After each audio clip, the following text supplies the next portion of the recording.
Tottenham have been for sale for a long time, far longer than since last April, when Daniel Levy first announced he was seeking external investment in the club. Privately, ENIC have said for years that they would consider selling a portion of their stakes at the right price. No wonder, really, when so much of their wealth is wrapped up in Tottenham.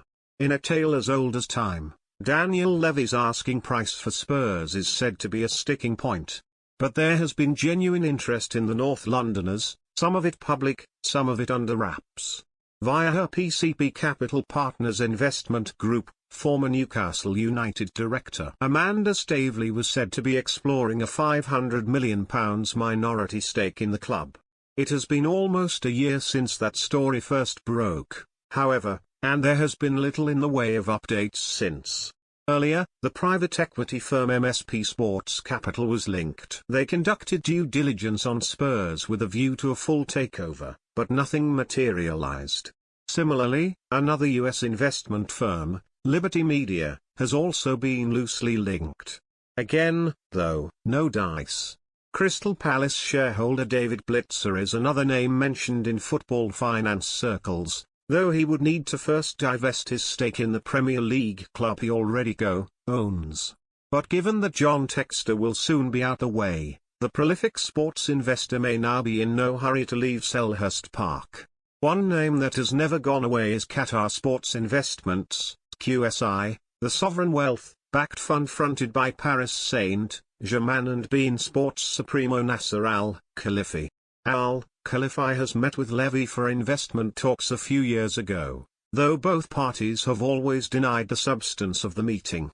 If they were ever to pitch up in North London, it would be an extraordinarily complex deal because of their involvement with PSG, and as a new development highlights, another layer could complicate the would-be investment. In League One, Al-Khelaifi is the dominant presence at shareholder meetings because of both his link with PSG and his position as the president of one of the league's biggest broadcasters, beIN. In fact, in the absence of DAZN, who recently cancelled their partnership with League One, beIN are the league's only domestic broadcaster. beIN are also a major partner of the Premier League and recently struck a new £550 million deal to air the competition in the Middle East and North Africa. If QSI took over Spurs or bought into the club on a minority basis, could their links to the broadcaster be considered a conflict of interest? Probably not, but the government blocked PSG's proposed takeover of Manchester United in 1998 because the Sky Sports connection was deemed too deep. In the modern era, Aston Villa, owned by the private equity firm Ateros, who are funded by Comcast, who owns Sky. We've got the same situation with PSG, says University of Liverpool football finance lecturer Kieran Maguire, speaking exclusively to TRB Football.